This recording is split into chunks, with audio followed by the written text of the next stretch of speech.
Lideramos el camino de la opinión pública y buscamos que la cultura del debate alcance consensos y soluciones a los problemas de nuestro país.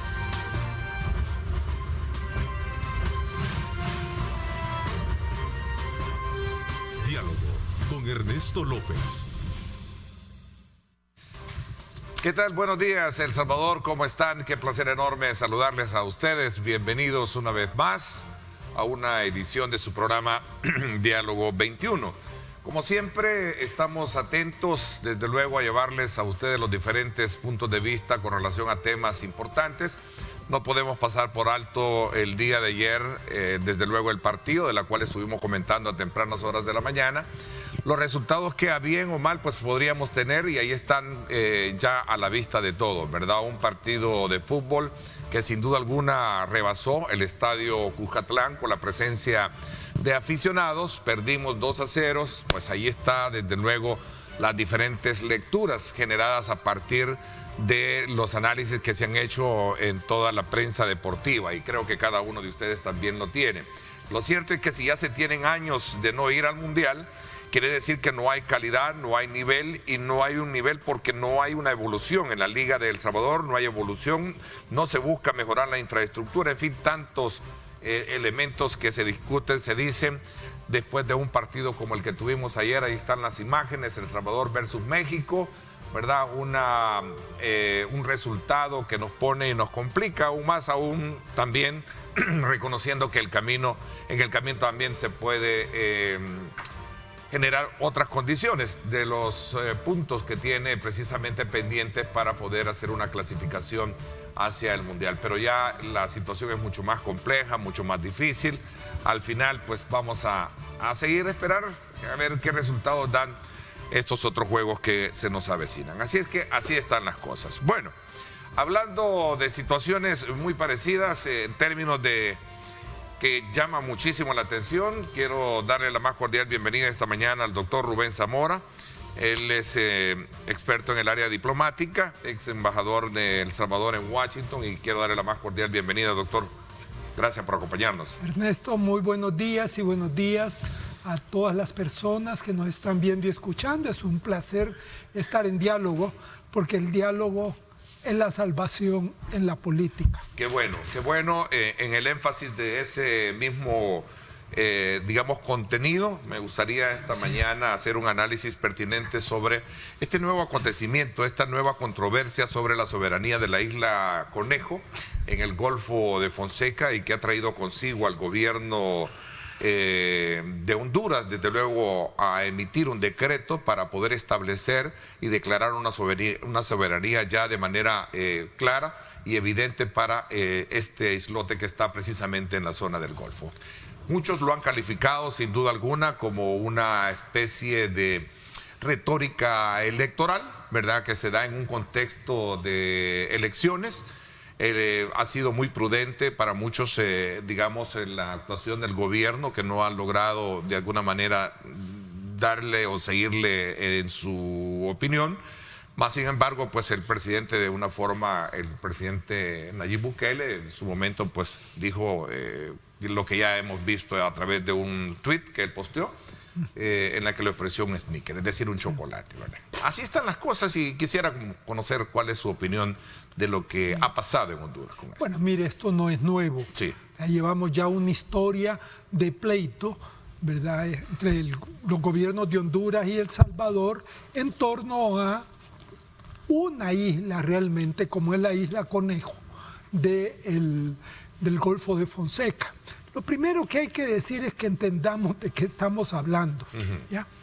O sea, el Golfo de Fonseca tiene 32 islas, pero cuando se resolvió el problema en la Corte, o se pretendió resolver el problema en la Corte Internacional de Justicia, que fue el que dio el resultado, pues la sentencia de cómo se separaba El Salvador de Honduras en toda esta zona, respecto al Golfo de Fonseca, solo dijo lo siguiente, que al gobierno a El Salvador, al territorio de El Salvador, le correspondían 2 islas, ¿ya? Meanguera y Meanguerita. Están cerquita, sí. ¿Ya? Y a Honduras solo le dejó una isla, ¿ve? La isla del Tigre. ¿Ya? O sea, esa fue la resolución. Entonces, de 38 pedazos de tierra, en la Corte Suprema de Justicia Internacional solo se refirió a los aspectos de las más grandes. Después podemos ver por qué eso y no lo otro. Ya. Entonces, eso quedó que el resto de todas ellas, Honduras prácticamente lo ha tendido a decir que es su territorio. ¿Por qué?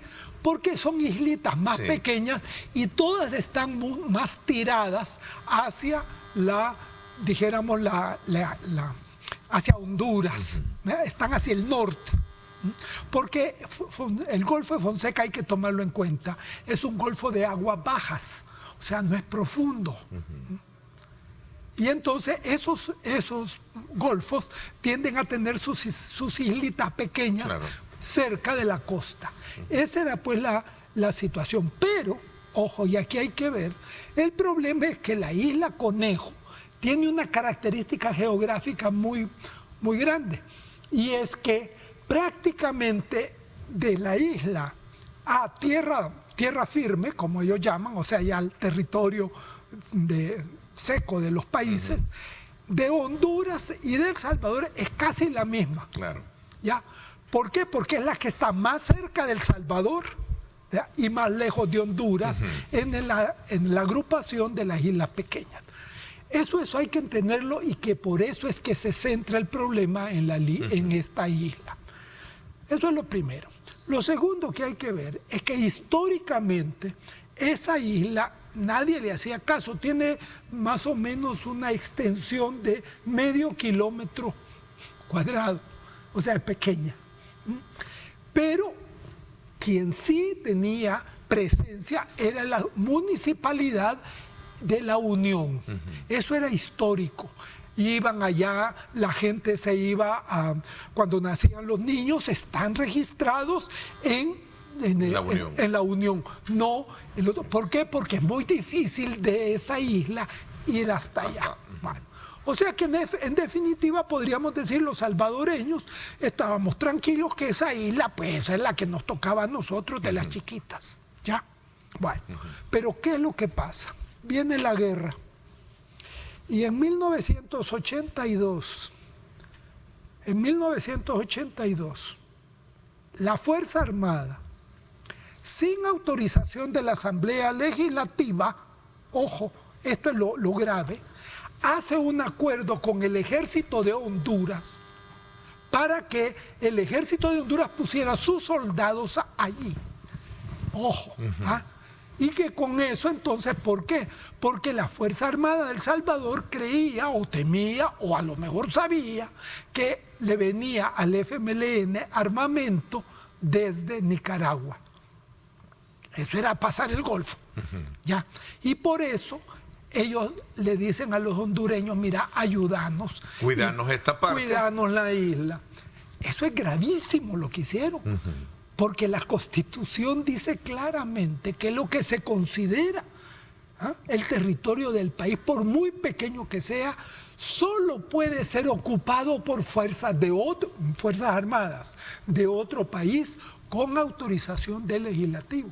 Pero claro, estos son los acuerdos medio secretos, porque no era secreto, allá estaban. Y en este Consejo de Ministros de Honduras, y en la cual se emite este decreto ejecutivo para reafirmar esa soberanía, no se tomó, no sé qué parámetros habrán tomado para poder de alguna manera no tener estos factores argumentativos como lo que usted nos está dando esta mañana. Por la sencilla razón de que ellos nunca pidieron esa isla. Ellos sabían que como era tan chiquita y con tan poca gente, los gobiernos de El Salvador de toda la época nunca se preocuparon para poner fuerza militar allí. ¿Ya? Esa es la verdad. Y entonces cuando vino la guerra y se sentían acosados por la guerrilla, recurrieron a sus amigos de Honduras y estos por supuesto que inmediatamente les dijeron que si el gobierno hondureño autorizó a su Fuerza Armada y llevó soldados a eso. Un trato de palabras. De palabras, sí. Llevó a cometer una violación a la Constitución y un principio, que esto es lo otro que tengo que decirle, y es que el problema de los golfos y de los mares cerrados, ¿ya?, que tienen sus líneas en torno a varios países, es uno de los problemas que han sido más intratables por Naciones Unidas, ¿ya?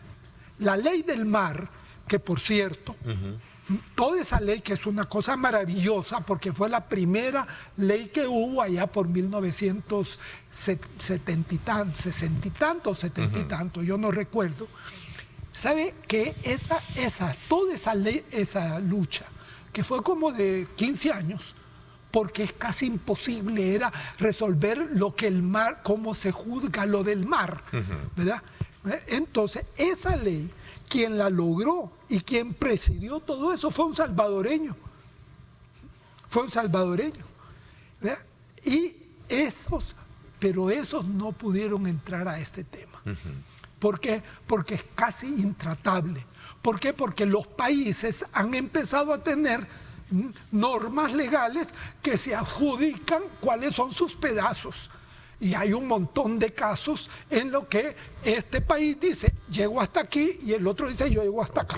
Doctor, y ese es el problema. Regresemos un poco a la parte, no sé si anecdótica, de su descripción en cuanto a ese trato de diente a labio o de palabras que se hace sin medir los alcances del agravio constitucional soberano que en su momento tenía.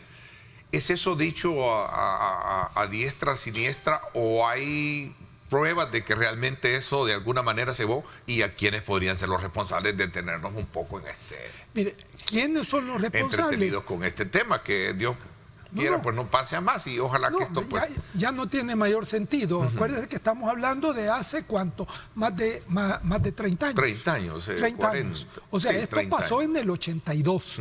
Recuerde. Allí era el alto mando de la Fuerza Armada el que hizo el arreglo con la Fuerza. Lo supo el gobierno en ese momento. En ese momento todavía estaba la Junta. La Junta de Gobierno. Y ya era el presidente, el que después fue presidente Duarte por elección popular. Duarte era el presidente de la Junta. Bueno, la Junta de Gobierno habrá en algún... La Junta de Gobierno, eso fue eso el 79, no me consta ni si eso llegó a ese nivel. Lo que sí se sabe es que fue un acuerdo entre las dos Fuerzas Armadas. ¿Por qué? Porque históricamente en Centroamérica las Fuerzas Armadas han jugado un papel internacional autónomo. Tienen sus propias instituciones, y allí arreglan cualquier cosa, de mandame a los que está de oposición a mi gobierno, ¿verdad? Y yo me voy a hacer cargo de ellos, o matame a fulano y mengano. Esa es una realidad que antes había. Hoy se ha reducido más, ¿verdad? Después de la guerra, de la pequeña guerra entre El Salvador y Honduras, eso se ha reducido, pero siempre había una fuerza de esta naturaleza. Entonces, ese es un problema que es un problema político. ¿Ya? Veamos un poco las declaraciones tajantes, porque esto es bien importante, nuestros amigos televidentes, entender que estamos a menos de 2 meses de las elecciones generales en Honduras, a menos de 2 meses. Y este es un tema que se convierte en una retórica, por eso yo lo decía, es una retórica porque siempre cuando hay elecciones sale a luz pública. Alguien dice, lo que busca es tocar la sensibilidad, digamos, de los hondureños, ¿verdad? El nacionalismo de los salvadoreños con un tema que a la larga, no sé, este gobierno del señor Juan Orlando Hernández tiene tantos problemas que en su momento va a generar, desde luego, muchas complicaciones. Ha venido a generar muchas complicaciones incluso con los Estados Unidos en el tema de narcos y otras cosas. Exactamente. Sí. No, pues eso es lo que yo creo. Mire, esto hay que verlo. Esto no es la primera vez que Honduras lo hace. Cuando va a haber, o cuando hay una crisis interna, el gobierno de Honduras recurre a esa especie de llamado al nacionalismo hondureño, que por cierto, le voy a decir, hace 20 años era tremendo, ¿verdad? ¿Por qué? Porque los hondureños creían que El Salvador le ganó la guerra, lo cual era una tontería. No, esa guerra no la ganó nadie, porque a las 48 horas se quedaron sin munición en los dos gobiernos y la OEA se metió y los paró a todos, ¿ya? O sea, pero en Honduras hay eso. ¿Por qué? Porque El Salvador se metió en territorio hondureño. Pero entonces, sobre todo en Cancillería, el problema se ha mantenido en la Cancillería de Honduras. Se lo digo por mi experiencia diplomática, porque en los últimos años, cuando hemos tratado de trabajar, por ejemplo en Naciones Unidas, que yo estuve, donde o trabajábamos como Centroamérica o nadie nos hacía caso, ¿verdad? Porque así es la cosa ahí, ¿verdad? Entonces, siempre en Honduras encontrábamos como, no tanto, no se dejen ir, ¿verdad? ¿Por qué? Porque dentro de la Cancillería hondureña había un pleito entre la vieja generación, que para ellos era de vida o muerte, como quien dice, contarle las cosas al Salvador, y la gente nueva que le dice, mire, perdóneme, eso fue en 60, ya seguir haciendo esto, no seamos tontos, trabajemos para construir Centroamérica. Eso es una realidad. Y el gobierno en las elecciones lo utiliza para hacer esa bulla y que la gente diga, pues sí, tenemos un presidente que defiende, ¿verdad? Pues les importa un pepino, honestamente se lo digo.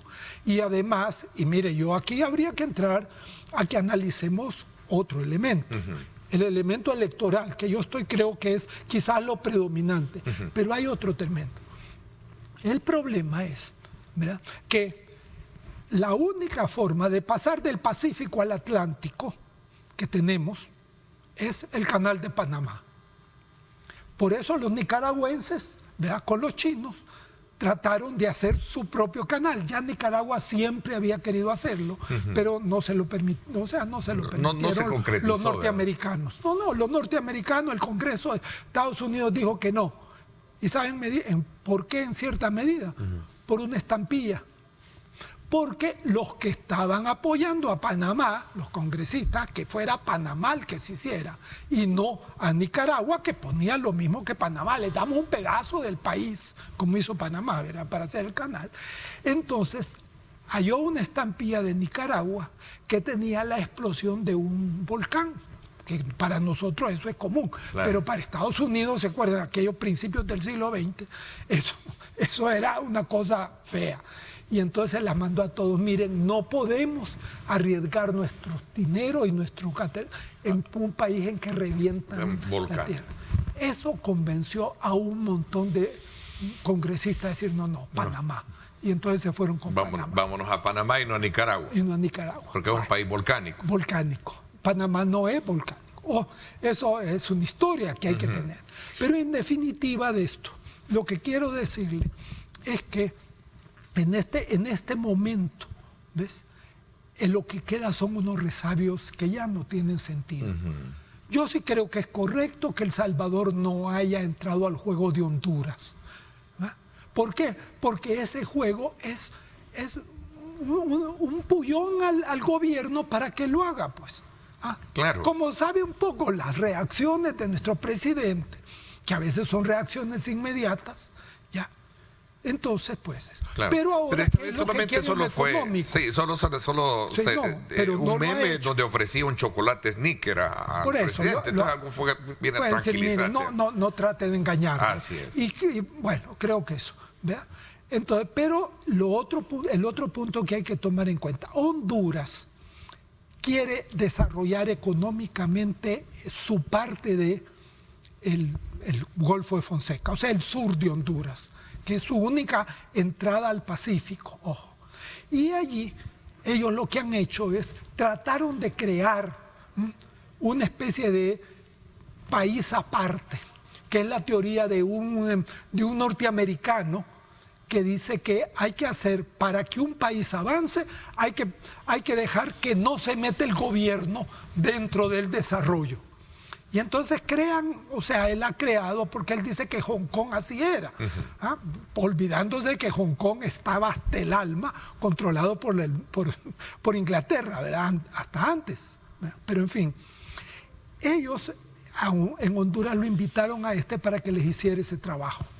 Y lo hicieron. Y hay ya la ley, en Honduras apuntaron la ley y aquí quisieron meter una ley similar en la Asamblea Legislativa pasada, no en la esta. Pero en fin, con los chinos ahora querían meterlo. Pero lo que pasó aquí en Honduras es que hacen la cosa, la legalizan, el gobierno empieza a hacer unas carreteras verdaderamente buenas. Yo he ido a Nicaragua por carro, por ejemplo, y usted pasa a Honduras y como que está entrando a Estados Unidos. Enormes carreteras en esa parte del sur. Y allí, entonces, fíjese que lo que pasó fue que eso no pegó. Y lo que pasó fue que los hondureños empezaron a comprar terreno en todo eso a precios baratos y dándole dinero a lo que se suponía que iban a ser los que manejaban la cuestión. El norteamericano, que era uno de los jefes de todo esto, al darse cuenta de eso, él es un profesor universitario, estará equivocado, pero es un hombre de prestigio. Salió corriendo para Estados Unidos, hizo una presencia pública diciendo que eso era un desastre, ¿verdad? Que ahí era una corrupción total. Esa es la historia. Entonces, ¿qué es lo que ahora quiere Honduras? Y esto es lo que dijo el presidente, porque es campaña también, abrir de nuevo la cuestión del canal seco. Y el canal seco no tiene nada que ver con la isla que está peleando. ¿Por qué? Porque el canal seco es todo en la parte, toda como le decía, de hondureño. Y lo que quieren hacer es dijéramos, un puente entre la isla más cercana, que las de ellos son arriba, y allí poder poner un gran puerto y de allí para allá hacer la carretera solo Honduras, ¿ya? Para llegar al Atlántico y hacer. Eso es lo que está detrás de esto. Esto viene desde hace como 4 gobiernos de Honduras y no lo han podido hacer porque es carísimo. Y además, el puerto que ellos agarran en el lado del Atlántico no tiene ningún sentido hacerlo porque ya está totalmente copado de casas, la parte del mar. O sea, ese es el problema y por eso es que él pone la parte de revivir, dijéramos, el canal seco, pero mete al mismo tiempo, como quien dice, el empuje político. Un factor de apoyo nacional y usa el pretexto de la defensa de la soberanía para parecer un patriota e inventar, dice, el fantasma de la isla Conejo e involucrar a El Salvador en un conflicto inexistente, parte de lo que resume el contenido editorial del periódico El Diario El Mundo este día, en la cual al final dice: la defensa de la isla no debe de ser un asunto militar y mucho menos electoral.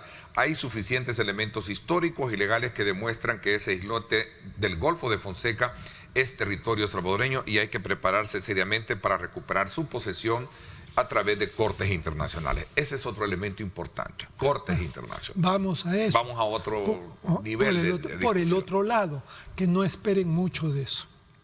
Porque ya perdimos varias batallas. No, yo creo que se puede hacer un buen argumento diciendo que históricamente esa isla es isla salvadoreña y sacar todas las cosas de donde los habitantes de la isla se ponían, todavía con soldados hondureños siguieron yendo para ¿por qué? Porque es muy difícil para ellos, y son gente pobre, irse hasta el municipio hondureño más cercano. ¿Es un mito o una realidad que Honduras tiene una mejor escuela diplomática y que por esa razón nos aventaja a nosotros en cualquier litigio? Honduras tiene no la mejor diplomacia, no. Para efectos de territorio, como tenía el problema con El Salvador, con Nicaragua y con Guatemala, porque lo ha tenido con los 3, Honduras desarrolló un conocimiento del derecho internacional que regula todas estas cosas muy fuerte. El Salvador, honestamente le digo, daba lástima en Ginebra, en La Haya, que es donde está la Corte Internacional. No estaban preparados, llevaron documentos malos y por supuesto estos son jueces que están acostumbrados a otra cosa y le dieron en gran medida la razón a Honduras, porque Honduras fue el que peleó mejor su caso. ¿Ya? Y eso fue un error, porque es que es un error histórico que traemos de que el Ministerio de Relaciones Exteriores es más bien una especie de garage para los que se portaban mal de los militares aquí que los mandaban de embajadores, y no un verdadero Ministerio de Honduras. En eso hay que reconocer Honduras. Y entonces, claro, de allí que lo que la Corte hizo fue, mire, me voy a meter solo con 2 islas que son las que están en la boca. Pero en la boca, las más grandes y más cercanas, la isla del Salvador está más cerca de la boca y detrás está la de Honduras. ¿Eso qué significa? Que para la entrada al Golfo, que es uno de los aspectos más importantes en el derecho internacional, para ver para quién es o para quién tiene soberanía sobre este tipo de los golfos, ¿verdad? Es la entrada. Y allí El Salvador con Nicaragua trabajan juntos. ¿Por qué? Porque Nicaragua es la que tiene la punta de tierra más cerca a la entrada del Golfo. Y El Salvador la isla, y Honduras está detrás. Y en estas discusiones, doctor, y en estas discusiones, ¿por qué se quedó fuera la isla Conejo? Porque es muy pequeña. No le digo que es menos de medio kilómetro. Y allí, porque si se metían fue un error también no haber dejado sentado, digamos, en esa sentencia. Es que ninguno de los países lo pidió. Los países cuando discutieron el aspecto del Golfo de Fonseca fue únicamente hablando de las islas grandes. José Benavides dice, Honduras siempre ha mandado tigres a las cortes internacionales y El Salvador solo manda gatitos. Un poquito la metáfora. No creo que fueran tan grandes la diferencia, pero a ese nivel sí es muy importante, sobre todo la fuerza. Porque, y aquí veamos al punto, el derecho internacional sobre estos temas, o sea, los mares cerrados o pequeñamente cerrados, los golfos y todo esto, no tiene una norma internacional, no hay ley. Entonces, mire, todos los esfuerzos que se han hecho, porque se han hecho muchos y algunos hasta recientemente, es que tratan de hacer las definiciones. O sea, que es por donde se empieza a construir la ley, porque al definir se dice lo que es. Mire qué bonito lo que están poniendo. Entonces el problema es que el tema, este es un tema muy delicado y por eso es que la Corte no trata de tocarlo, porque no tiene asidero jurídico para decirlo. ¿Ya? Y como los 2 países no pidieron, solo pidieron sobre estas islas, entonces la sentencia de la Corte, ¿verdad? Esa se refiere únicamente a lo que le piden y dicen eso además, pues si nadie lo está pidiendo, ¿para qué nos vamos a meter en problemas que son complicados y que además acuérdense que son 32 islas? Claro, no, y en resumen lo que decíamos, pues bien ha hecho, digamos, el país, el gobierno, de no seguirle la corriente, precisamente para no caer en ese acto de provocación. Voy a hacer una pausa comercial. Parte de lo que dice este editorial, que lo tomo como punto de referencia, el editorial del periódico El Diario El Mundo, donde dice hacerle caso a las elucubraciones electorales del cuestionado presidente hondureño sería el peor error que se puede cometer, porque solo sería colmar sus necesidades de atención y sus intenciones de manipulación electorera para su mismo pueblo. Yo creo que lo define muy bien, ¿verdad? Sí. Me voy a la pausa y regresamos un poco con más. Gracias por estar con nosotros. Esta mañana, saludos muy cordiales a nuestros buenos amigos que están muy atentos, enviándonos sus comentarios. Ya vamos a darle lectura a muchos de ellos. Recuerde, participe. A nosotros nos interesa interactuar acá en Diálogo 21 con usted. Vamos a la pausa. Es momento de hacer una parada inteligente. Pasa por un Starbucks de Texaco. Texaco con Tecron. Libera tu potencial. Presenta. Vámonos entonces, gracias a Texaco con Tecron, a conocer cómo está el tráfico a esta hora de la mañana en el sector del Salvador del Mundo. Vea usted esta imagen que nos pone en perspectiva para que usted tome en consideración el estado vehicular a esta hora de la mañana cuando son las 6:59. Tenemos una fluidez vehicular en la rotonda, lo cual nos predice de que tenemos una buena circulación en las 4 arterias principales esta mañana que ya conocemos, ¿verdad? El Paseo General Escalón, Constitución, Alameda Roosevelt y por supuesto Avenida Manuel Enrique Araujo. Vamos a seguir conociendo más de nuestra señal, gracias desde luego a Texaco con Tecron. Es el momento especial de hacer una parada inteligente para pasar por un StarMart de Texaco.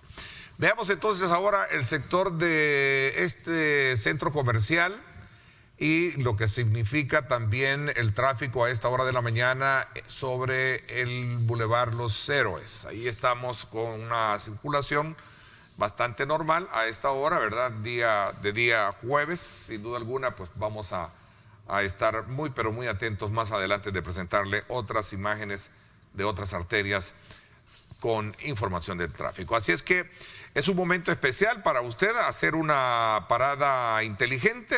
Pase por un StarMart de Texaco, Texaco con Tecron y libera tu potencial.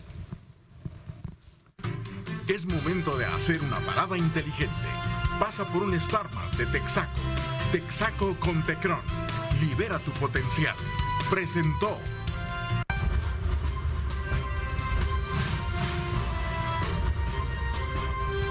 Diálogo con Ernesto López.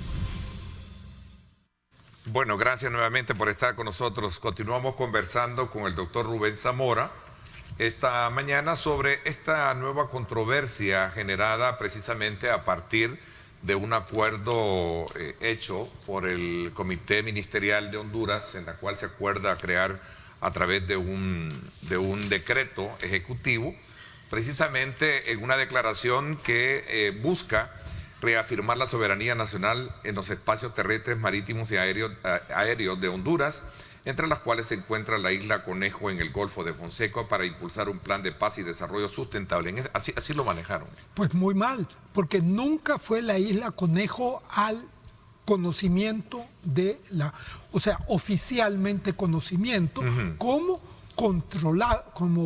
controvertible por parte de Honduras o El Salvador.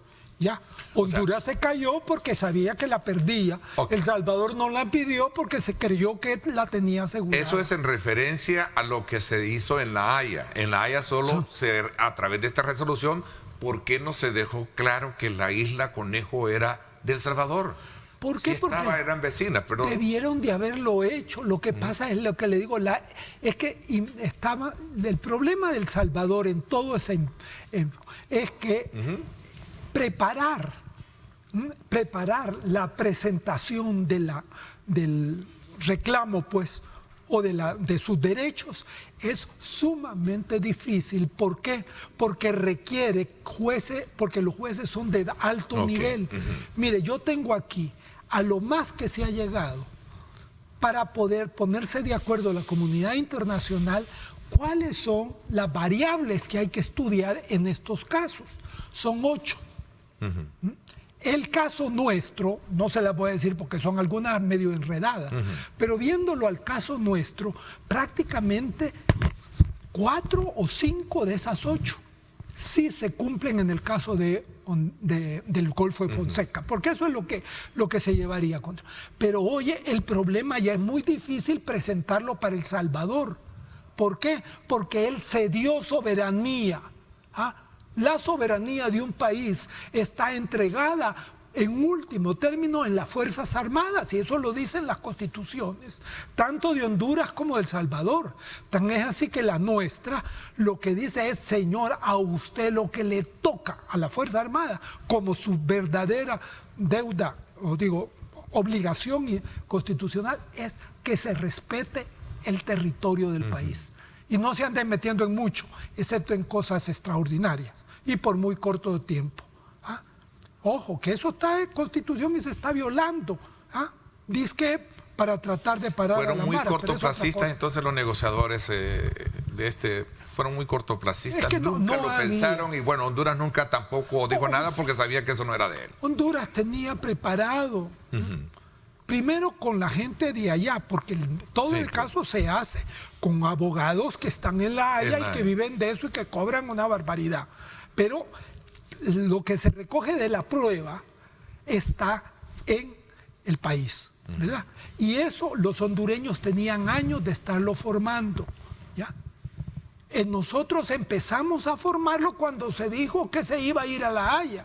Eso no, allí íbamos ya, dijéramos, con una debilidad muy fuerte y que se vio claramente. Yo he platicado con abogados así, buscamos abogados ahí, El Salvador buscó abogados en el ACO y algunos buenos, pero los mismos abogados, pero es que no me traen la base.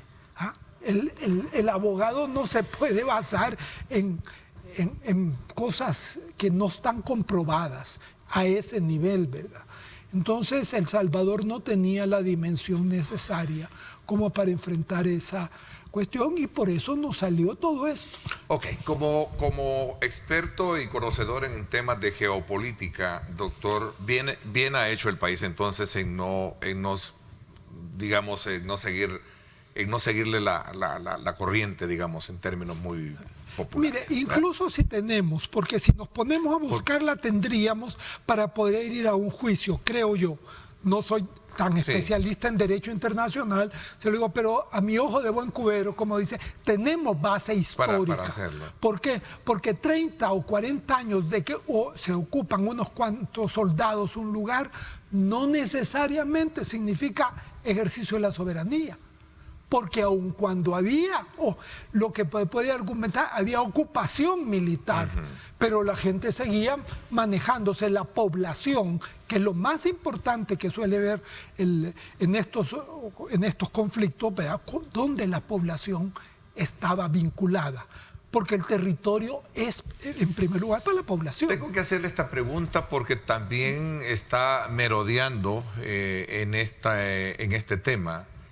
Si esto puede ser un acto de provocación para el gobierno nuestro de parte de Honduras, siendo utilizado Honduras por parte de Estados Unidos en todo este, digamos, menester de políticas confrontativas que hemos tenido. Mire, yo en eso... O sea, traigo un poco el rumor para traducirlo, pero no sé si caja. Yo no le podría decir con certeza eso. Que está siendo manipulado el presidente de Honduras para provocar acá. O él está manipulando. O sea, mire, el problema del presidente de Honduras es un problema muy serio. Sí, ¿Por qué? Porque ya se declaró de que él puede seguir hasta el fin del mundo, pues, como presidente. O sea, ya rompieron, solo que ahí fue la Corte Suprema de Justicia, así como aquí la Sala de lo Constitucional ha roto la Constitución clarísimamente con eso de que los presidentes pueden seguir y no tener que irse a descansar un periodo, 2 periodos a su casa. Bueno, pero independiente de eso, el presidente de Honduras además está en serios problemas. ¿Por qué? Porque su popularidad ha bajado muchísimo. ¿Ya? Y está en una campaña electoral y entonces se está agarrando a todo lo que puede. Bueno, y los cuestionamientos serios patrimoniales, de acusación de lavado de tener dinero. A su hermano en una cárcel de Estados Unidos por ser narcotraficante. Y socios, amigos que y están además de los grandes, que ya en Nueva York ya empezó el juicio, que Nueva York, no sé si lo van a continuar o no, contra el presidente, como parte de la cuestión de esto. Mire, la penetración del narcotráfico en el poder municipal, los alcaldes y todo eso, y en la Asamblea Legislativa es tremenda, y en el Ejecutivo también. Eso viene desde años. La principal ruta para traer narcóticos de Colombia o de donde sea, del Suramérica, para Estados Unidos es vía. Bueno, Nasrallah, que es uno de los ex competidores fuertes que ha tenido, lo ha denunciado seriamente, ¿verdad? Por eso. Nasrallah. Y eso lo sabe la DEA y todas las organizaciones que trabajan en contra de los carteles. Instancias, OEA, roles que pueden jugar en esto para no llegar a más. Bueno, yo creo que lo primero creo yo que pareciera ser es que no hay que meter ni a la OEA ni a nadie, sino que si faltan ¿cuánto para las elecciones? 2 meses. 2 meses. Y después pasa este tema. Y entonces va a ver cómo va a pasar. ¿Ya? Lo mismo el Canal Seco de Honduras no tiene el dinero para hacer eso. E internacionalmente, en una situación como la del Golfo, que ellos mismos han creado de disputa, los empresarios internacionales que tendrían que ser de millones de dólares, se los cuidan y no se meten en eso. Y los países mucho menos con el tipo de gobierno que hay en Honduras. ¿Ya? O sea que en ese sentido creo que yo diría que mantener esto, vamos a ver qué más cosas hace, ¿verdad? El gobierno de Honduras, ¿verdad? Con tal de levantar el perfil del patriotismo, ¿verdad? Que no es patriotismo, pues. Y el Partido Nacional, que es el que él tiene, pues es un partido muy fuerte, ¿no? Bueno, son los dos. Uno de los dos, ¿no? Casi es de los únicos países del mundo que todavía tienen los partidos del siglo XIX. Sí. Liberales y conservadores. Son iguales los dos. Bueno. Al final vamos a estar desde luego muy a la expectativa de que esto no trascienda, que repetimos en varias ocasiones, doctor, se ha visto que hacerle caso a este tipo de insinuaciones no traería ninguna cosa positiva para porque ya no podemos cambiar el pasado. ¿Ah? O sea, si pudiéramos impedir de que se hubiera hecho ese trato militar entre los dos ejércitos, se podría, pero ya no se puede. Eso es historia. Entonces, agarrémonos de la historia más grande y la historia del pueblo salvadoreño que vive en esas islas, aunque sean poquitos, pero son salvadoreños y salvadoreñas. Johnny Wright dice acá en esta declaración: no sería la primera vez que la isla Conejo es utilizada para generar humo. Noviembre es un mes crítico tanto en Honduras con elecciones, ¿verdad? Sí, hablamos precisamente porque ha habido ya prácticamente un pronunciamiento de varios, también el diputado Reinaldo Cardosa ha emitido su comentario, decía él, lo que está haciendo Honduras es usurpando la isla, decía, ¿verdad? René Portillo Cuadra decía, es una excelente cortina de humo para el presidente para opacar los problemas nacionales y una excelente campaña para algunos partidos de Honduras. O sea, estamos claros que el problema es ese, ¿no? Y es que siempre en tiempos electorales sale la isla Conejo. Sí, no, pues, mire, esto es igual a lo que a mí me pasaba como abogado. Yo fui muy pocas veces para defender juicios penales, porque nunca cobré por ello, ¿verdad? Siendo gente pobre, pero a mí me pidió mi amigo, un amigo mío que estaba siendo juzgado por terrorista, por cierto, ¿verdad? Para que le ayudara. Y fue un juicio muy largo, Jorge, el de Ara Jorge, ¿verdad? Y siempre el juicio se lo levantaba el PCN, faltando como 6 meses para las elecciones, y empezaban otra vez las entrevistas y todo eso, ¿verdad? Cuando llegamos al juicio eran 11, porque acuérdense que antes era todo por escrito, eran 11 o 14, ya no me acuerdo bien, textos. ¿Por qué? Porque el gobierno de entonces del PCN ocupaba eso para meterle miedo a la gente con el caso de Jorge, ¿verdad? Y otros que ¿verdad? Pero, claro, lo hicieron a través de un montón de varios años. Estaba tan lleno de contradicciones todo lo que el gobierno presentaba, la fiscalía, que era prácticamente imposible que ellos pudieran hacer una. Y nosotros nos lo leímos. No solo yo trabajé con otros 2 abogados que sabían de derecho penal más que yo, ¿verdad? Pero como era una cosa política, pues me pidieron a mí que si yo podía ayudar. Y ahí lo vimos. Y se les demostró claramente cómo habían falsificado todo. Y que el mismo que declaraba un día, 6 meses después o 2 años después, declaraba exactamente lo contrario. ¿Verdad? Eso es un instrumento que ocupan a veces los gobiernos, que me parece que deberían de desaparecer esos usos en la política democrática, ¿verdad? Pero lo volvemos a ver de nuevo acá, ¿verdad? Y yo creo que no podemos jugar ese tipo de, dijéramos, cosas feas, ¿ah?, que desdicen de lo que debe de ser la política en cualquier país. Bueno, ahí voy desde luego a cerrar este tema, porque creo que de alguna manera es como prestarse a este juego electoral o de manipulación electoral, como en algún momento lo sostiene el editorial, diciendo de que vamos a estar a la expectativa, pues sí, obviamente, y esperando que pasen las elecciones. Al final ya son ellos los que entran al juego electoral, y una vez pasando esto siempre se termina de nuevo engavetando, ¿verdad? Doctor, muchísimas gracias por habernos acompañado, gracias por habernos dado esa... Aquí había una pregunta, y quizás antes de cerrar, porque esta es una anécdota, dice, o es algo que se tiene prueba de que los militares lo entregaron. ¿Hay pruebas de eso? No, solamente... O sea, está en los archivos de la Fuerza Armada. Y acuérdese que hasta este gobierno que ofreció abrir totalmente, por el caso de la masacre, ¿verdad?, del Mozote, no los dejan abrir. Ya, yo no sé, no podría juzgarlo. Ajá. Pero lo que sí se sabe que eso se hizo. ¿Por qué? Porque aparecieron soldados y allá han estado. Ellos no han estado como guerrilleros detrás de una montaña, si allí no puede haber montaña. Y han estado, y eso el gobierno de El Salvador lo mantuvo sin decir, esto a mí no me toca nada de esto. O sea, Honduras nunca invadió la isla de los indios. Y aquí lo otro es porque... Honduras, El Salvador le pidió al gobierno de Honduras que por favor le pusiera Fuerza Armada en esa isla. Esa es violación de la soberanía. Y la otra que está relacionada con lo que yo le hacía la pregunta, o sea, ¿por qué se quedaron cortos a la hora de la sentencia, no dejarla plasmada precisamente en la sentencia? Pues vean, ¿por qué no? Porque estaban improvisando tanto su lucha, o sea, su punto en la corte, que probablemente no alcanzaron a ver esas cosas. O sea, mire, los abogados de aquí internacionalistas son pocos.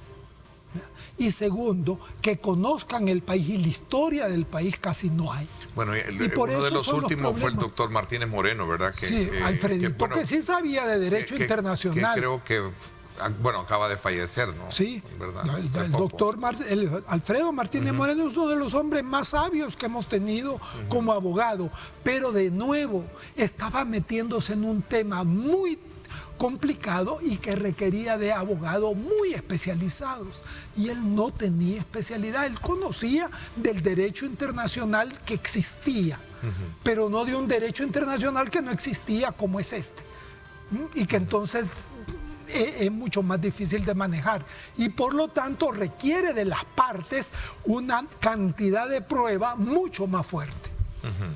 Pregunta aquí a alguien si la Asamblea Legislativa puede emitir una postura oficial, ya como lo hemos escuchado en versiones de algunos partidos.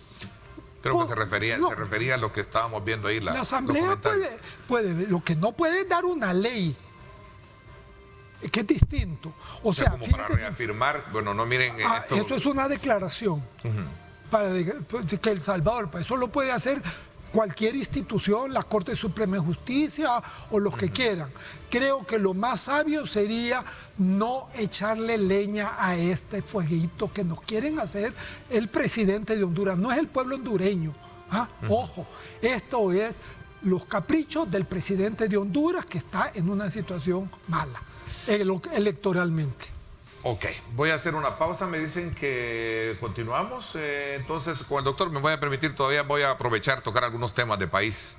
Vamos mientras teníamos la presencia también del presidente del Banco Central de Reserva, el licenciado Douglas Rodríguez, ¿sí? Cuando regresemos, vamos a la pausa, pero entonces vamos a continuar, doctor, me dicen por acá, en lo que él se incorpora. Vamos a la pausa y regresamos con información de tráfico, por cierto, a esta hora. No vamos a tener miedo. En un partido, si vos crees en vos mismo, te metes en la mente que vas a pelear por todo. Hagámoslo por nuestro país. Econoparts y Valvol, patrocinadores oficiales de la Selección Nacional, presenta. Vámonos entonces hasta el sector del Boulevard del Ejército. Aquí está, gracias a Texaco con vámonos gracias a Econoparts y Valvoline. desde luego conocer cómo está a esta hora de la mañana el tráfico. Vemos ahí precisamente que algo estará pasando precisamente en el sector de Soyapango, porque no estamos viendo vehículos que vengan por ese carril de ingreso hacia la capital, no así sería el que tenemos que conecta precisamente del Citrán. Así está el tráfico por esta importante zona, desde luego para que usted tome en consideración si se desplaza precisamente por esta arteria. Gracias a Econopar y Valvoline, patrocinadores oficiales de la Selecta, nos ponemos la azul para que juntos sigamos soñando. El motor de la Selecta somos todos. Vámonos ahora hasta el sector de esto es la carretera de Los Chorros, para que vea usted también a esta hora de la mañana, 7:21, cómo está el tráfico a esta hora. Tome en consideración si usted piensa desplazarse por esta zona. No hay bache, ni reto, ni cuesta capaz de frenarnos. Nuestra alineación está diseñada precisamente para levantarse, seguir creciendo y ser imparables. Creemos en el poder de tus ideas para crecer juntos y llegar más lejos. Nos ponemos la azul para que juntos sigamos soñando. El motor de la Selecta somos todos. No vamos a tener miedo. En un partido, si vos crees en vos mismo, te metes en la mente que vas a pelear por todo. Hagámoslo por nuestro país. Econoparts y Valvoline, patrocinadores oficiales de la Selección Nacional, presentó.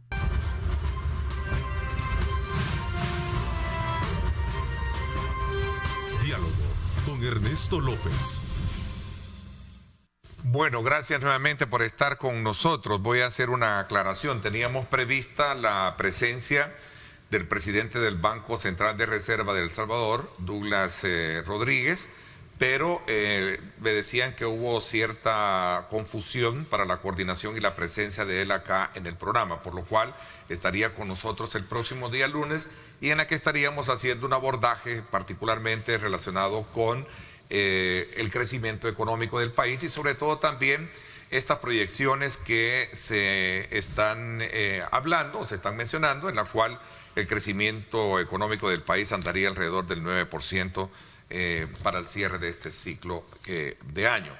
Así es que estos y otros temas estaríamos abordando, pero será hasta el día lunes. Por tanto, nos vamos a quedar conversando siempre de los temas importantes del país con el doctor Rubén Zamora, a quien agradezco la disponibilidad de tiempo, doctor, para quedarse, tras que no habíamos más que convenido la primera parte del programa. Pero bueno, desde su perspectiva y sobre todo por el tema relacionado con las relaciones con los Estados Unidos y su experiencia como embajador, ¿cuál es el examen o la evaluación que hace de toda esta, digamos, relaciones que se han de alguna manera minado en los últimos meses?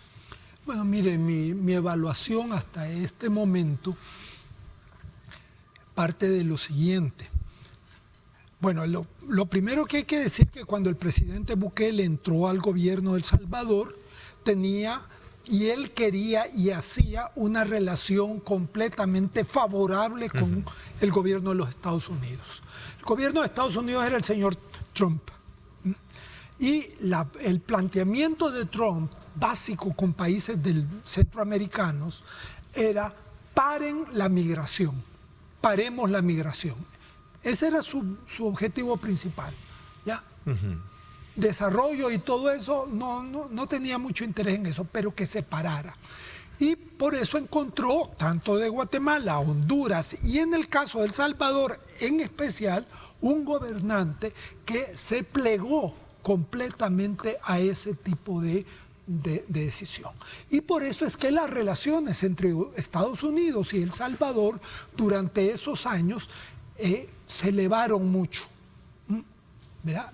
Tan es así que nos mandaron, el último embajador que nos mandó Trump, ¿verdad? Fue un señor que nunca había sido embajador, era un militar, parece que buen militar, pero nunca, y que vino a cometer una serie de problemas que incluso ahora, cuando lo sacaron, y se fue, el Departamento de Estado, o sea, el Departamento de Relaciones Exteriores de Estados Unidos, le abrió un caso por haber violado, pero el hombre que iba a hacer si no sabía lo que... Sí, era un militar. Era un militar. Bueno, ¿verdad? Eso es como que a un diplomático lo pongan a manejar la tropa. No, pues no lo va a poder hacer. Igual pasó porque no tenía importancia. Ellos ya habían logrado que el gobierno de El Salvador hacía Trump había logrado que el gobierno de El Salvador hacía lo que ellos querían. Y así fue, pues. Incluso firmar acuerdos que violan la Constitución, ¿verdad?, de El Salvador. Pero, en fin, no ese es el tema. Viene esto y viene un cambio. Trump pierde la presidencia y entra un presidente norteamericano, demócrata, que lo que hace también del problema de la migración un tema fundamental de su programa. ¿Por qué? Porque en Washington, Washington como el centro de la política exterior de Estados Unidos, Washington, el problema migratorio es un problema serio y diario. Importante. Entonces los candidatos tienen que responder a eso. Y es casi parecido a lo que estábamos hablando en la primera parte con el tema de Honduras, que Honduras ocupa en temas electorales el tema de la Isla Conejo.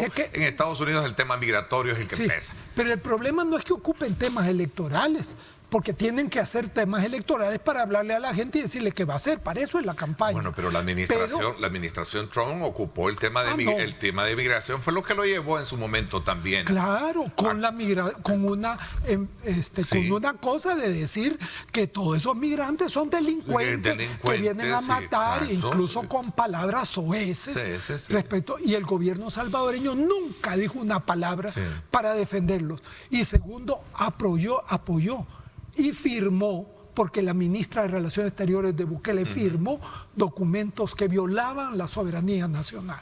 Pero por eso digo, pero es que hay forma de presentar el problema bueno y otras malas.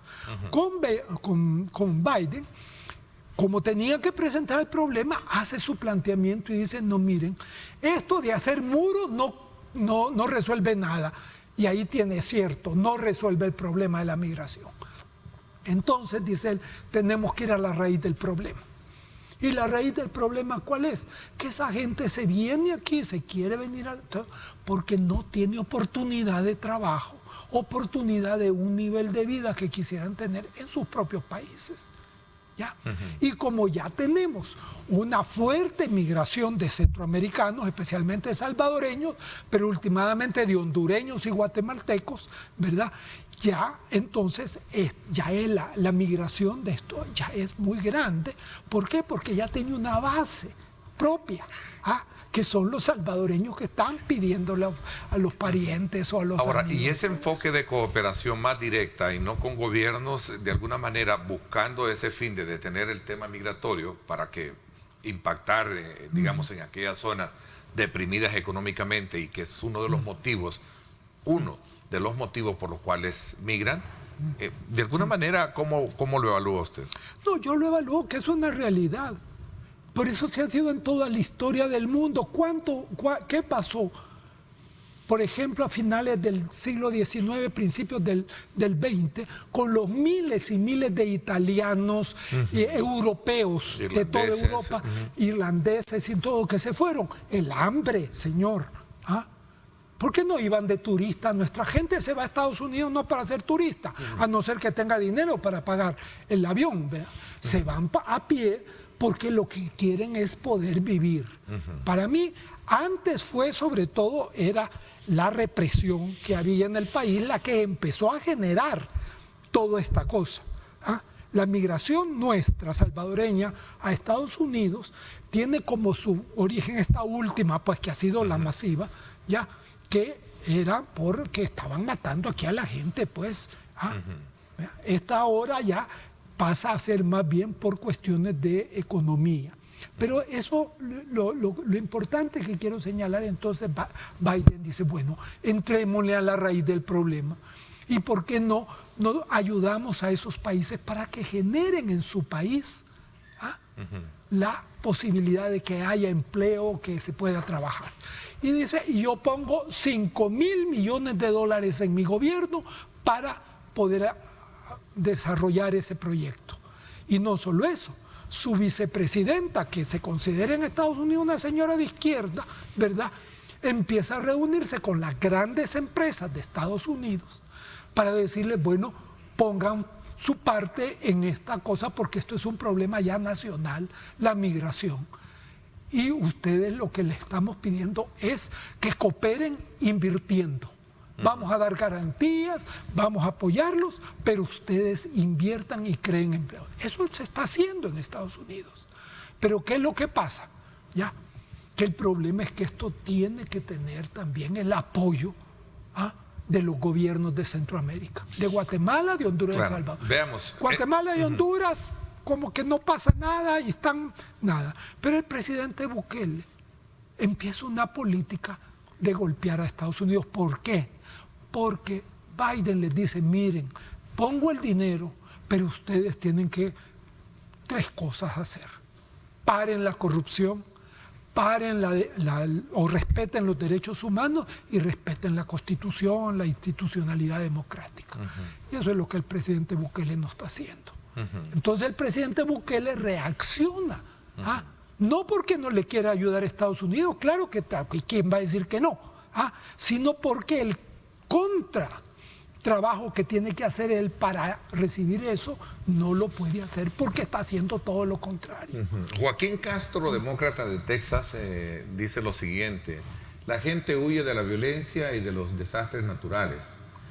Así lo dijo Joaquín Castor, demócrata de Texas. Instamos al gobierno del presidente Joe Biden a que ordene el estatus de protección temporal para los salvadoreños y hondureños. O sea, hay interés también de muchos porque verdaderamente se resuelva ese problema, especialmente cuando hablamos para la migración nuestra, del Triángulo del Norte, ¿no? No, sí, es que es un problema político pero de en el centro está los 3 elementos que usted plantea: respeto a la Constitución, derechos humanos y transparencia, ¿verdad? Y el tema de transparencia. No corrupción. Sí, no corrupción, transparencia. Pero es que eso no es cosas nuevas que le pidan, es lo que le ordenan a todos los presidentes y a todos los gobernantes. Gobiernos que les van a dar cooperación. Pues que le van a dar, y hoy cada vez más. Es que antes, miren, la cooperación estaba en función de si está conmigo o está contra mí. Si está contra mí, en el pleito con la Unión Soviética, ¿verdad? La Guerra Fría, pues no te ayudo, pero si vos estás conmigo, y por ahí se quedaron los Estados Unidos apoyando a todos los gobiernos militares y dictaduras. ¿Por qué? Porque era la garantía que sentían para que no hubiera comunismo en América Latina. Fíjese que eso ya cambió. Hoy es más complicado. Este día la madera del periódico La Prensa Gráfica dice: diáspora en Estados Unidos preocupada por la democracia. Y destaca que hubo una reunión entre empresarios, emprendedores salvadoreños con miembros del Departamento de Estado, en la cual presentaron un pliego de peticiones para restaurar la democracia en el país. O sea, hay hasta cierto punto el interés por corregir algunas cosas. Porque saben que de eso depende que venga la ayuda. Vamos a hablar de eso cuando regresemos. Voy a hacer una pausa, 7:37. Gracias por estar con nosotros. Regresamos.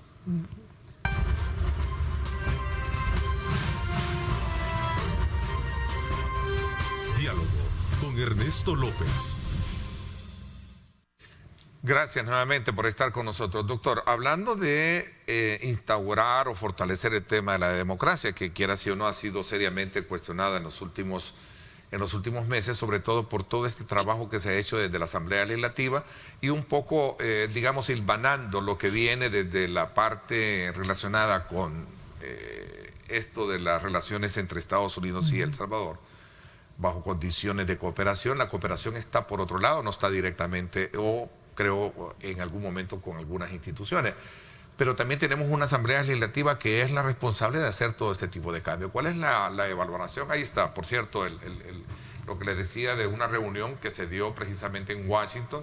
Ahí estuvo el señor Zúñiga, del Departamento de Estado, precisamente reunido con varios salvadoreños, y en la que se presentaron una serie de peticiones para restaurar lo que ellos llaman la democracia, que se ha debilitado en el país.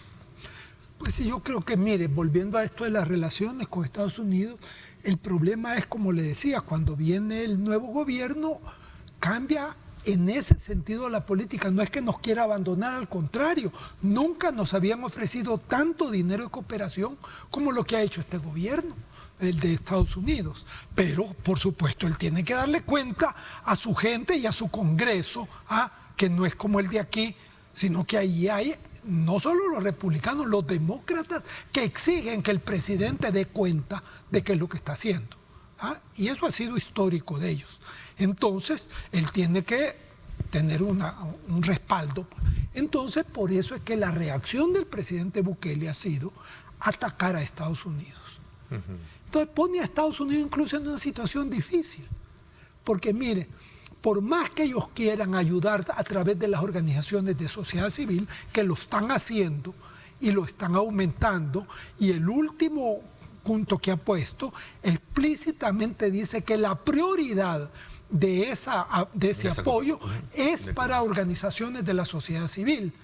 Y el salto más fuerte que ha hecho aquí internamente la Embajada de los Estados Unidos ha sido cuando el presidente de Bukele, ante el Congreso, dijo que declaraba la guerra contra las organizaciones de sociedad civil, ¿verdad?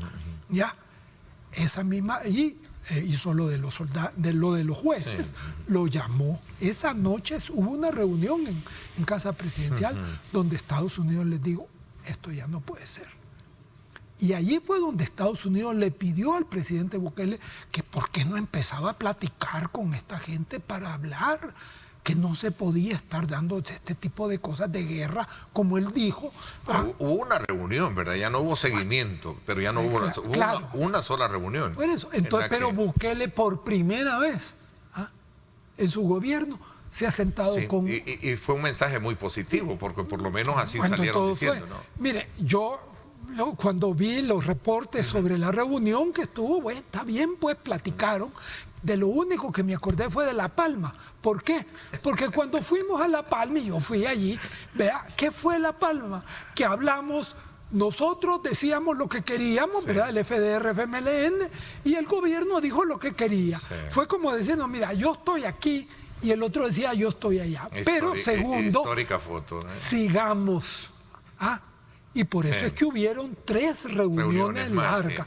Aquí también fue lo mismo. El único acuerdo que hubo fue el presidente Bukele que dijo que bueno, pues ya no los voy a atacar a ustedes. Y es cierto, lo ha cumplido. Ya parece que ha parado la guerra abiertamente. Por otro lado sigue. Pero aquí está la señora ministra de Relaciones Exteriores, que es la que se va a encargar de la relación con ustedes. Obviamente, estas cosas no se puede hacer así. Doctor. Y no ha habido nada después.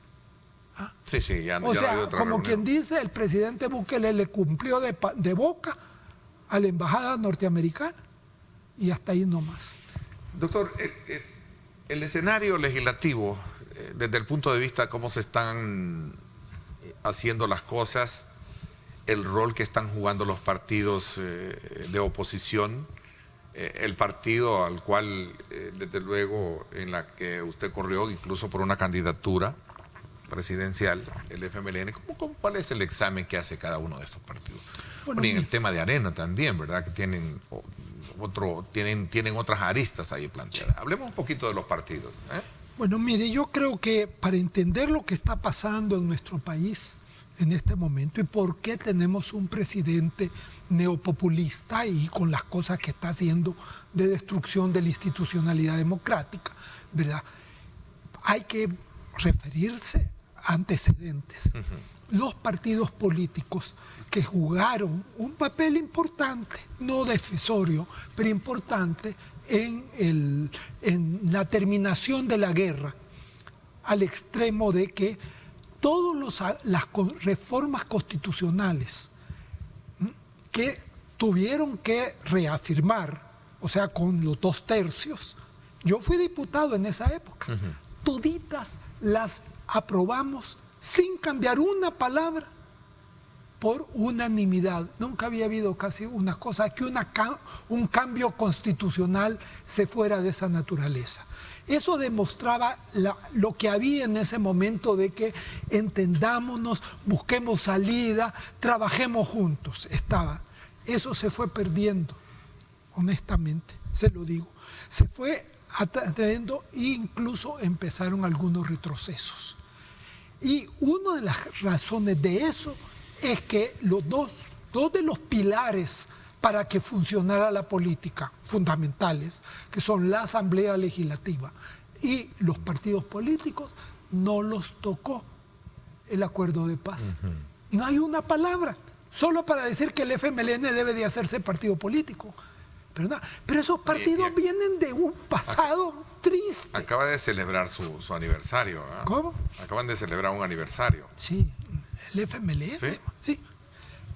Pero el FMLN se fue, más bien, ¿qué pasó? ¿Sigue considerándose un partido fuerte Mire, yo no, es un partido que está muy debilitado, igual que Arena, porque eso se reflejó en las elecciones, pues. Pasar de ser los partidos que dominaron la Asamblea durante 30 años, porque esos son los que estaban pues más fuertes, ¿verdad? Primero y segundo, ¿verdad? Y a pasar de, ya no a segundo y tercer lugar. ¿Por qué? Porque Gana tuvo más que el FMLN. Arena quedó en segundo lugar, pero con una diferencia tremenda frente al partido de Nuevas Ideas. ¿Ya?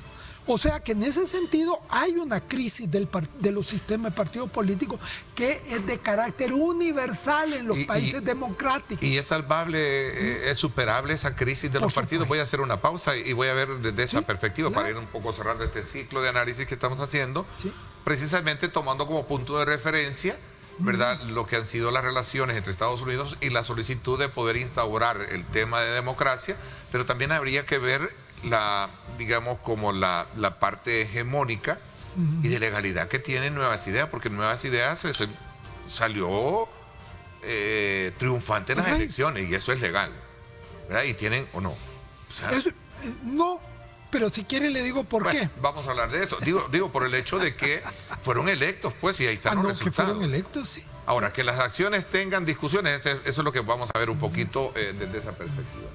Voy a la pausa, gracias por estar con nosotros, son las 7:49.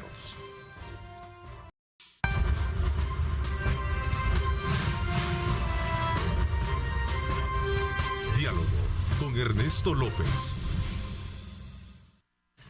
Bueno, gracias. Vamos a aprovechar estos minutos que nos quedan, doctor, para de alguna manera hacer un análisis también sobre cómo los partidos políticos que de alguna manera enfrentan los problemas, estos partidos tradicionales, Arena, FMLN, se habla de una crisis. ¿Es superable la crisis que pueden tener ellos? Miren, ¿Desde qué punto de vista? Digo que ¿Liderazgos se pueden encontrar todavía en uno y en el otro?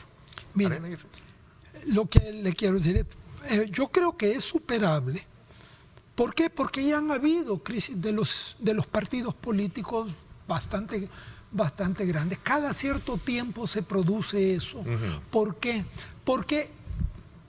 Sobre todo porque en el sistema democrático hay el peligro, no tanto en los dictatoriales, pero también el democrático tiene el peligro de que los partidos se tienden a acomodar a cómo estaban las cosas cuando van accediendo al poder.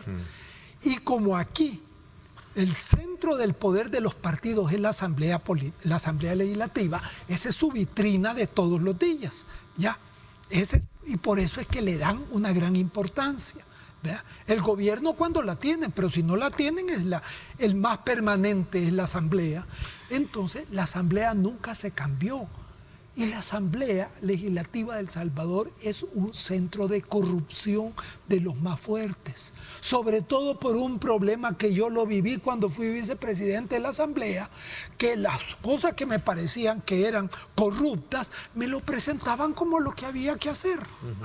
¿Me entiende?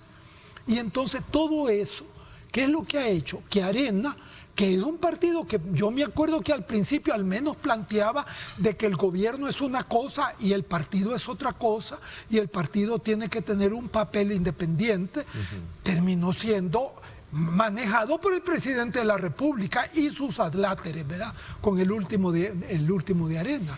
Y el FMLN de igual manera se acomodó. Entonces la reforma es un problema muy difícil en este momento.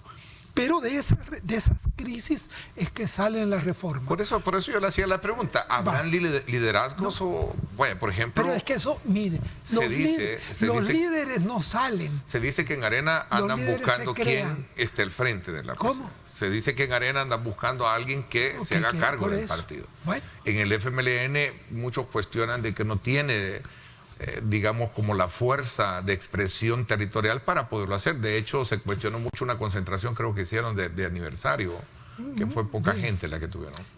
Los dos están. Son los análisis que yo recojo, no son palabras mías, las recojo un poco del análisis. Que son los análisis que hay que analizar. Sí, electoralmente tienen un retroceso sistemático. Ya son de 3 elecciones consecutivas que han ido perdiendo cada vez más. Ojo. La anterior diputado ya bajó el FMLN y Arena no. Subió en diputados pero bajó en votos. El presidente en que bajaron los dos y esta última elección que ha sido la debacle para los dos. O sea, eso ya es un proceso. Frente a ese proceso, el problema es liderazgo. Es que mire, los liderazgos no se sacan en política, no se sacan de ahí. ¿Cuál es el problema del liderazgo, por ejemplo, en el FMLN, como yo lo veo? Que como los líderes que eran conocidos, reconocidos, con experiencia no solo nacional, sino internacional, ojo, porque el Frente trabajó mucho internacionalmente, el FMLN, esos se han por más de 30 años. Entonces, esa continuidad de liderazgo sin renovación, ¿qué es lo que hace? Que no pueden haber nuevos líderes, porque siempre estaban los de siempre. ¿Ya? Entonces, ¿cómo cambiar eso ahora? Es muy difícil. ¿Ya? Es difícil, pero si no lo hacen van a desaparecer. Y este país necesita partidos porque no hay democracia representativa sin partidos políticos. Es un elemento importante para plantear la siguiente pregunta. El problema que siempre se les ha cuestionado a los partidos es que las cúpulas se enquistan y no permiten el ascenso de nuevas generaciones. Pero ese es el grito en silencio y abierto que al final lo vimos últimamente con la salida de varios diputados de Arena en la anterior hasta se dividen y todo, ¿verdad? Eso. Sí, pero es que eso tienen que entenderlo. El sistema tiende a eso, por la forma como se maneja el sistema. Por lo tanto, los partidos son los que tienen la obligación de crear. Vaya, ¿cómo se crea ese cambio? Ese cambio se crea primero educando a su base, porque de ahí va a salir la nueva dirección. Segundo, generando camino interno en la gente que se les destaca y no en la gente que te apoya primero. Tercero, o sea, aquí hay toda una cosa que podríamos discutirla en que se puede hacer, pero eso necesita que haya un golpe tan fuerte que obligue a hacerlo. El golpe está dado. ¿Qué va a pasar? ¿Se mueren o cambian? Yo creo que no tienen otra alternativa. ¿Y en cuánto tiempo, doctor? ¿Cómo? ¿Y en cuánto tiempo? Pues creo que aquí por el momento en más o menos 2 años. ¿Tienen para hacer otra cosa? Tengo mis dudas que se pueda lograr, pero hay otro elemento que sí hay que tomarlo en cuenta. Lo que estamos viendo es el renacer del papel político de la sociedad civil. Ojo. En este momento, quien está conduciendo la oposición no son los partidos políticos, pero los partidos políticos en mucho de parte de su dirección como quien dice, están apoyando. Esa es la esperanza. Confieso, doctor, que a pesar de la improvisación del tiempo que no habíamos acordado, me quedo con el sabor de seguir haciendo análisis más puntuales de otros escenarios que están precisamente en el contexto de la situación política del país. Claro. Y de verdad ha sido un gusto haber tenido el programa completo ya con estos otros temas y por supuesto también esa interesante descripción y análisis sobre la situación que precisamente comenzamos abordando, que fue el tema de Honduras, ¿verdad? Bueno. Así que muchísimas gracias, le agradezco y me comprometo a tenerlo más adelante para seguir con estos análisis. Esos compromisos yo se los voy a exigir entonces, porque usted ya lo hizo y entonces se vale que lo haga.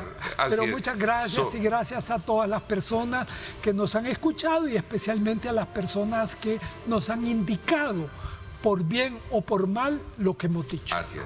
Y esperamos desde luego el próximo lunes tener al presidente del Banco Central de Reserva, ¿verdad? Funcionario de gobierno, para que nos hable precisamente sobre las metas de crecimiento, que era el punto también segundo que teníamos hoy en día, pero lastimosamente pues hubo una mala o una confusión en la coordinación y no logramos tenerlo desde luego acá con nosotros. Por mi parte, mañana el debate político semanal no se la pierde en la edición especial de Diálogo 21, recuerde, a las 6:30 de la mañana. Gracias, pásenla bien y como siempre recuerden lo más importante, amar a Dios sobre todas las cosas.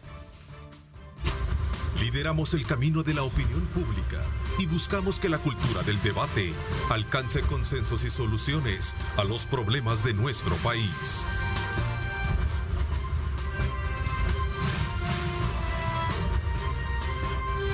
Diálogo con Ernesto López.